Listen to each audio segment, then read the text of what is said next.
ॐ नमो भगवते वासुदेवाय नमः।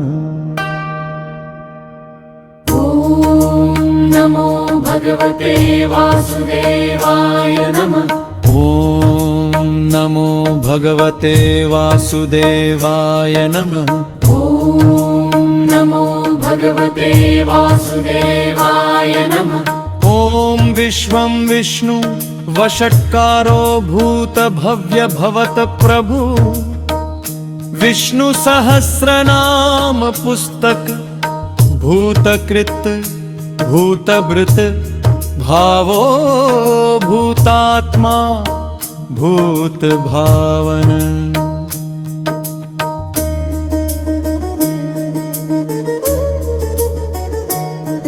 भूतात्मा परमात्मा च मुक्ताना परमं गति अव्यय पुरुष साक्षी क्षेत्रज्ञो अक्षर एव च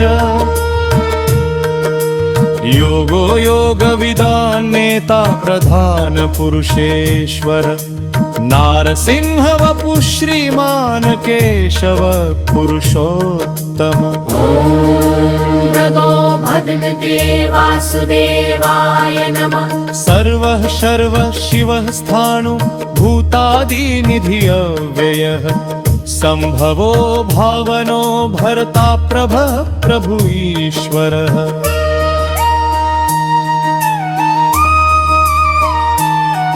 स्वयंभू शंभु आदित्य पुष्कराक्षो महास्वन अनादिनिधनो धाता विधाता भातुरुत्तम। अप्रमेयो ऋषिकेश पद्मनाभो अमर प्रभु विश्वकर्मा मनुस्त्वष्टा स्थविष्ठ स्थविरो ध्रुवः।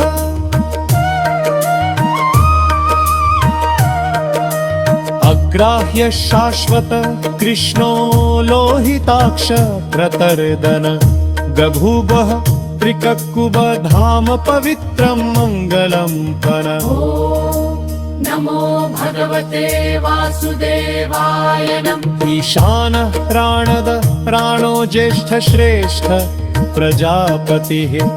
हिरण्यगर्भो भूगर्भो माधवो मधुसूदनः। ईश्वरो विक्रमी धन्वी मेधावी विक्रम क्रमः अनुत्तमो दुराधर्ष कृतज्ञ कृतीयात्मवान्। सुरेशः शरणं शर्म विश्वरेता प्रजा भव अह संवत्सरो व्याल प्रत्यय सर्वदर्शन।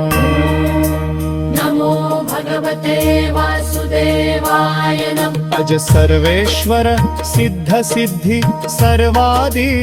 अच्युतः वृषाकपि अमे आत्मा सर्वयोग विनिसृतः। नमो भगवते वासुदेवाय नमः। वसु वसुमना सत्यः समात्मा संमितः सम अमोघ पुंडरीकाक्षो वृषकर्मा वृषाकृति रुद्रो बहुशिरा बभ्रु विश्वयोनि शुचिश्रवा अमृतः शाश्वत स्थाणु वरारोह महातपा सर्वगः सर्वविद्भानु विश्वक्सेनो जनार्दन वेदो वेदविद अव्यंगो वेदांगो वेदविद कवि लोकाध्यक्ष सुराध्यक्ष धर्माध्यक्ष कृताकृतः चतुरात्मा चतुर्व्यू चतुरतंश्च चतुर्भुजः। नमो भगवते वासुदेवाय नमः। महेश्वासो महीभर्ता श्रीनिवास सतां गतिः अनिरुद्धः सुरानन्दो गोविन्दो गोविदां पतिः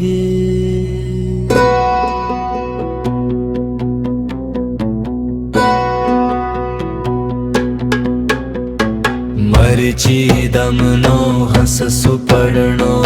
भुजगोत्तमः हिरण्यनाभः सुतपापद्मनाभः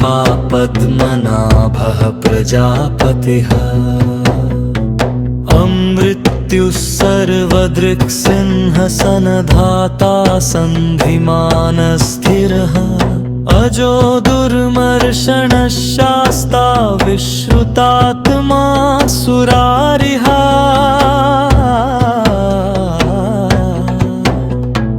गुरुः गुरुतमो धाम सत्यः सत्यपराक्रमः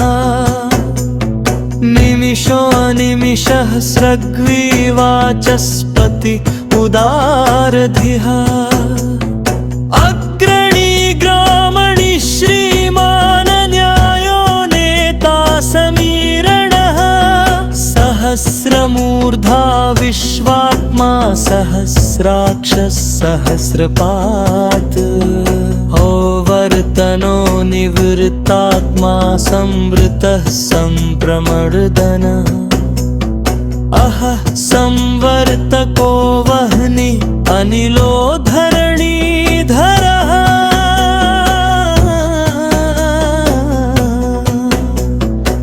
सुप्रसादः प्रसन्नात्मा विश्वधृक् विश्वभुक् विभुः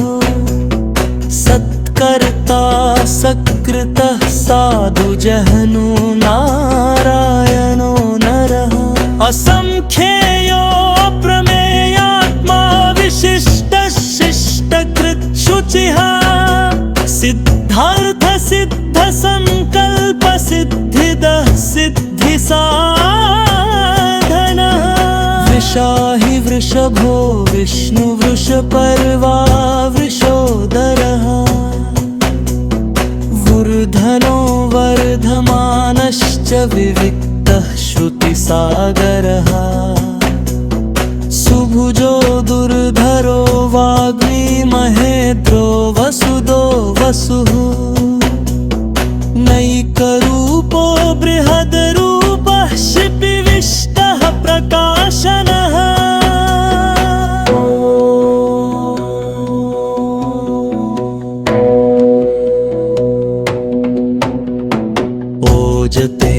ओजतेजोद्युतिधरः प्रकाश आत्मा प्रतापनः ऋद्धस्पष्टाक्षरो मन्त्रचन्द्रांशु भास्करद्युतिः अमृतांशुद्भवो भानुः शशबिन्दुसुरेश्वरः औषधं जगतसेतुः सत्यधर्मपराक्रमः भूतभव्य भवत्नाथ पवनः पावनो अनलः कामः कामकृतकान्तः कामकामप्रदः प्रभुः युगादिकृतयुगावर्तो नैकमायो महाशनः अदृश्यो व्यक्तरूपश्च सहस्रजित् अनन्तजित् इष्टो विशिष्ट शिष्टेष्ट शिखण्डी नहुषो वृषः क्रोधः क्रोधकृतकर्ता विश्वबाहुमहीधरः अच्युतः प्रथितः त्राणः त्राणदो वासवानुजः अपामनिधिरधिष्ठानम् अप्रमत्तः प्रतिष्ठितः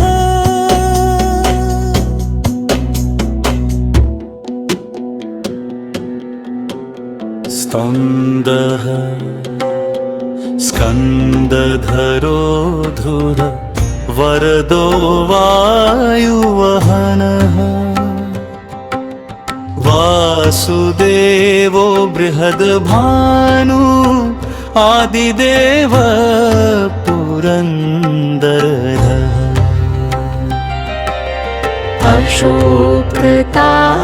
अशोकतारणतार शूरशौरी जनेश्वर अनुकूलशतावर्त पद्मी पद्मनि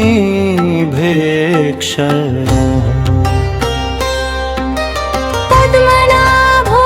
अरविन्दाक्ष पद्मगर्भ शरीरभ्रर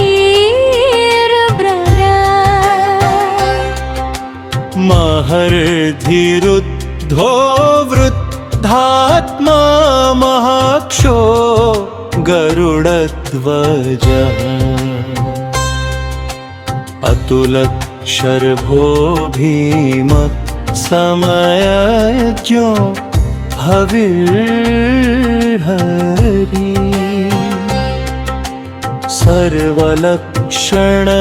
सर्वलक्षणलक्षणीयो लक्ष्मीवान् समितिञ्जयः दीक्षिरोहितो मार्गो हेतु दामोदरसः महीधरो महाभागो वेगवान् अमिताशनः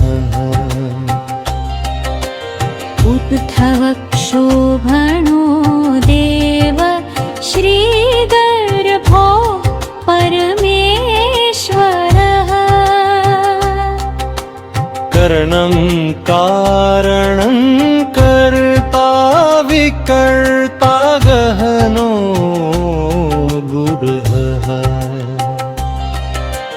व्यवसायो व्यवस्थान संस्थान स्थान दो ध्रुवः पररद्विपरम स्पष्ट तुष्ट पुष्ट शुभेक्षरणः रामो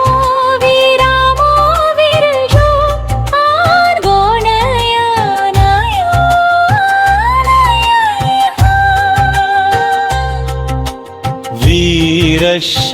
वीरशक्तिमतां श्रेष्ठ धर्मो धर्मविदुत्तमः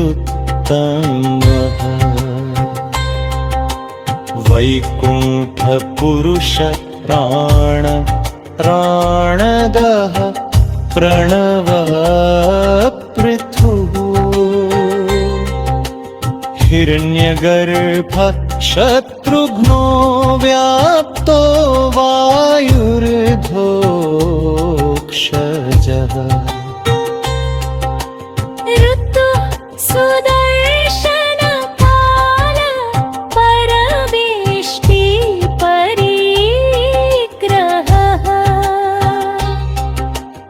उग्र संवत्सरो दक्षो विश्रामो विश्वदक्षिणः विस्तार स्थावर स्थाणु रमाणं बीजमव्ययमा अर्थो अनर्थो महाकोशो महाभोगो महाधनः अनिर्विन्नस्थविष्टो अभूर्धर्मयूपो महामखः नक्षत्रनेमि नक्षत्री क्षम क्षाम समीहः अविचिज्य महेज्यश्च क्रतु सत्रं सतां गति सर्व तत्त्वदर्शी विमुक्तात्मा सर्वज्ञो धनकरणम् सुव्रत सुमुख सूक्ष्म सुघोष सुखद सुहृद मनोहरो जित क्रोधो वीरबाहुर्विदारः स्वापन स्ववशो व्यापी नैकात्मा नैककर्मकृत वत्सरो वत्सलो वत्सीरत्नगर्भो धनेश्वरः धर्मगुग धर्मगुग धर्मी सदसच्चरम् अक्षरम् अविज्ञाता सहस्रांशु विधाता कृतलक्षणः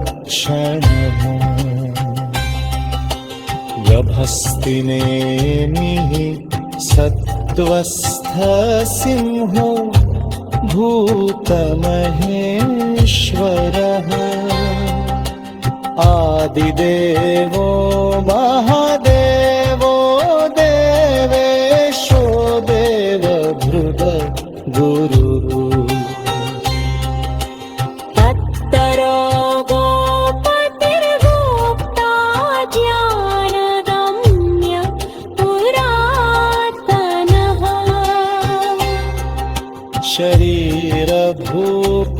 शरीरभूप्रभोक्ता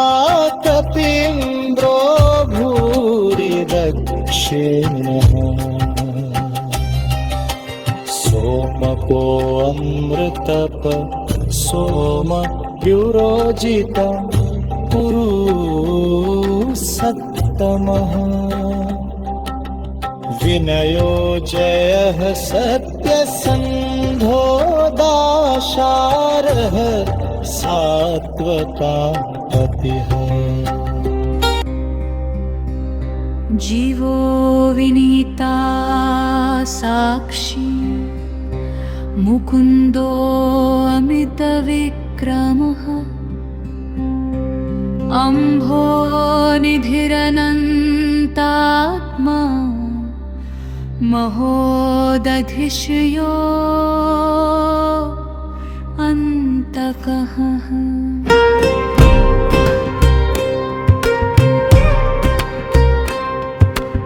अजो महार्ह स्वाभाव्योजितामित्रः प्रमोदनः आनन्दो नन्दनो नन्दः सत्यधर्मात्रिविक्रमः महर्षि कपिलाचार्यः कृतज्ञो मेदिनीपतिः त्रिपदस्त्रिदशाध्यक्षो महाशृङ्गः कृतान्तद्विघ्नः महावराहो गोविन्दः सुषेणः कनकाङ्गदी गुह्यो गम्भीरो गहनो गुप्तश्चक्रगदाधरः वेधास्वाङ्गोजितः कृष्णो दृढः सङ्कर्षणो अच्युतः वरुणो वारुणो वृक्षः पुष्कराक्षो महामनः भगवान् भगहानन्दी वनमाली हलायुधः आदित्यो ज्योतिरादित्यः सहिष्णु गतिसत्तमः सुधन्वा खण्डपरशुरदारुणो द्रविणप्रदः दिवि स्पृक् सर्वच्युत व्यासो वाचस्पति अयो निजः विषामासामगः सामनिर्वाणं भेषजं भिषक सन्न्यासकृच्छमः शान्तो निष्ठा शान्तिः परायणम् शुभाङ्गः शान्तिदः स्रष्टा कुमुदः कुवलेशयः ज्योतिर्गोप्ता वृषभाक्षो वृषप्रियः अनिवर्ति निवृत्तात्मा संक्षेप्ताक्षेमकृत् शिवः श्रीवत्सवक्षा श्रीवास श्रीपतिः श्रीमतांवरः श्रीदश्रीश श्रीनिवास श्रीनिधिः श्रीविभावनः श्रीधर श्रीकर श्रेय श्रीमान् लोकत्रयाश्रयः स्वक्षस्वङ्गशतानन्दो नन्दिर्ज्योतिर्गणेश्वर विजितात्मा विधेयात्मा सत्कीर्तिश्छिन्न संशयः उदीर्णः सर्वतश्चक्षुर्नीश शाश्वतस्थिरः भूषयो भूषणो भूतिर्विशोकः शोकनाशनः अर्चिष्मानर्चितः कुम्भो विशुद्धात्मा विशोधनः अनिरुद्धो प्रतिरथ भरद्युम्नो मितविक्रमः कालनेमिनिहावीरः शौरिशूरजनेश्वर त्रिलोकात्मा त्रिलोकेश केश केशिहा हरिः कामदेवः कामपालः पालः कान्तिः कृतागमः अनिर्देशवपुर्विष्णु वीरोऽनन्तो धनञ्जयः ब्रह्मण्यो ब्रह्मकृत् ब्रह्मा ब्रह्म ब्रह्मविवर्धनः ब्रह्मविद् ब्रह्मणो ब्रह्मी ब्रह्मज्ञो ब्रह्मणप्रियः महाद्रुमो महाकर्मा महातेजा महोरगः महाक्रतुर्महायज्वा महायज्ञो महाहविः स्तव्यस्तव प्रियस्तोत्रं स्तुतिस्तोतारणप्रियः पूर्णः पूरयिता पुण्यः पुण्यकीर्तिरनामयः मनोजवस्तीर्थकरो वसुरेता वसुप्रदः वसुप्रदो वासुदेवो वसुर्वसुम्ना हविः सद्गतिः सत्कृतिः सत्ता सत्प्रभृतिः सत्परायणः शूरसेनो यदुश्रेष्ठः सन्निवासः सुयामुनः भूतावासो वासुदेव सर्वासु निलयो अनलः दर्पः दर्पदो दृप्तो दुर्धरो अथापराजितः विश्वमूर्ति महामूर्ति दीप्तमूर्ति अमूर्तिमान् अनेकमूर्तिरव्यक्तः शतमूर्तिः शताननः एकोनैकः सवक्कः किं यत्तत्पद्मनुत्तमम् लोकबन्धु लोकनाथो मावो भक्तवत्सलः सुबरलो वरदो हेमन्नो वरौञ्चन्निरान्दमे मेरहा विषवशम्यो कुवशिनच्छदश्चयो अनानीमादरो मान्यो लोकस्तामीतिलोतकृत सुमेधामी भजोधन् सप्तमेधाधराधर तेजोदशोऽप्योतिधरः सरशस्तनज्ञानः कत्रहो निप्लहो रत्यो मेघशब्दो घनाभः चतुर्मादे चतुर्बाहो चतुर्देवो चतुर्दिक् तदुरात्मा चतुर्भाग चतुर्मेव विवेकपाः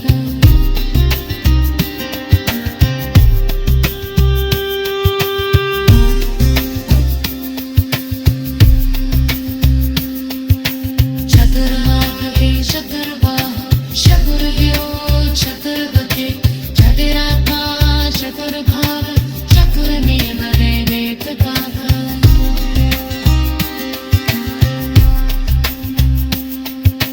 चतुर्माधवे चतुर्बाहो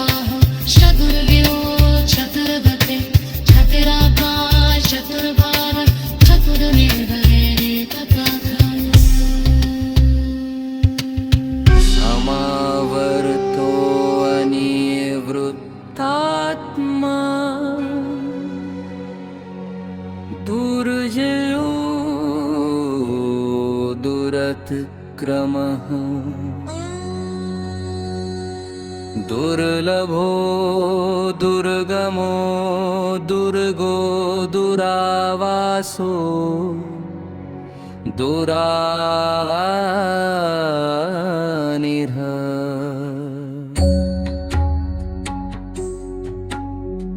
शुभांगो लोकसारंगः सुतन्तुस्तन्तुवर्धनः इन्द्रकर्मा महाकर्मा कृतकर्मा कृतागमः उद्भवः सुन्दर सुन्दरत्ननाभः सुरोचवः अर्को वाजसन शृङ्गिजयन्त सर्वबीजजयी सुवर्णबिन्दुरक्षोभ्य सर्ववागीश्वरेश्वरः महारथो महागर्तो महाभूतो महानिधः दुर्द कुन्दर कुन्द पुरजन्य पावनो अनिलः अमृतांशोऽमृतवपुः सर्वज्ञः सर्वतोमुखः सुलभ सुरत सिद्ध शत्रुजिच्छत्रुतापनः निग्रहोतुम्बरो अश्वत्थ चानुरान्ध्रनिषूदनः सहस्रार्चित सप्तजिह्व सप्तैधा सप्तवाहन अमूर्तिरनघो अचिन्त्यो भयकृत् भयनाशनः अनो बृहत् कृश स्थूलो गुणवृन्निर्गुणो महान् अधृतस्वधृतस्वास्य रामवंशो वंशवर्धनः भारभृत् कथितो योगी योगीशः सर्वकामदः आश्रमः श्रमणक्षामः सुपर्णो वायुवाहनः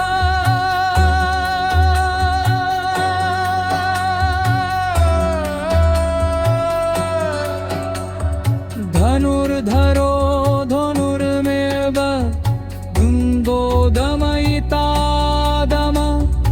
अपराजितः सर्वसहो नियन्ता नियमो यमः सत्त्ववान् सात्विक सत्यसत्यधर्मपरायण अभिप्रायः धियार्हो अर्ह प्रियकृत प्रीतिवर्धनः विहाय सगतिर्ज्योति सुरुचिर्हुत भुग विभुः रविर्विरोचन सूर्य सवितारविलोचनः अनन्तर्हुत भुग्भोक्ता सुखदो नैकजो घव्यः अनिर्विर्णः सदा वर्षि लोकधिष्ठानमभूतः सनातनतम कपिल कपिरव्ययः स्वस्तिद स्वस्ति कृत स्वस्ति स्वस्ति भुक्त स्वस्ति दक्षिणः अरौद्रकुण्डलिचक्री विक्रम्योर्जितशासनः शब्दातिगः शब्दसः शिशिरः शर्वरीकरः अक्रूरदेशलो दक्षो दक्षिण शमिनाम्बरः विद्वत्तमो वीतभय पुण्यश्रवणकीर्तनः उत्तारणो दुष्कृतिः पुण्यो दुःस्वप्ननाशनः वीरः रक्षणः सन्तो जीवन पर्यवस्थितः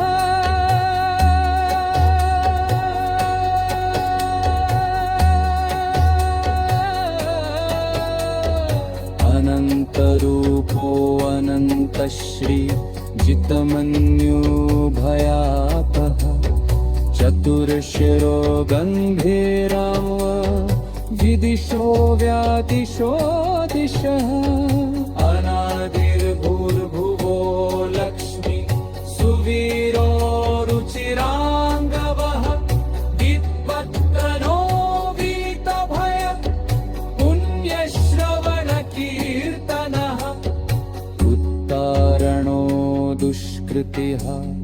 पुण्यो अस्वप्ननाशनः वीरः रक्षणः सन्तो जीवन पर्यवस्थितः आत्मयो निस्वयं जातो वैखानः सामगायन देवकीनन्दन स्रष्टा क्षितीश पापनाशनः शङ्खभिन्नन्दकी चक्री शार्ङ्गधन्वा गदाधरः रथाङ्गपाणिरक्षोभ्य सर्वमन्त्रहुर्वायुधः सर्वधरणायुध आनमहिति गणमाली ददी शर्मी शङ्खि चक्री च नन्द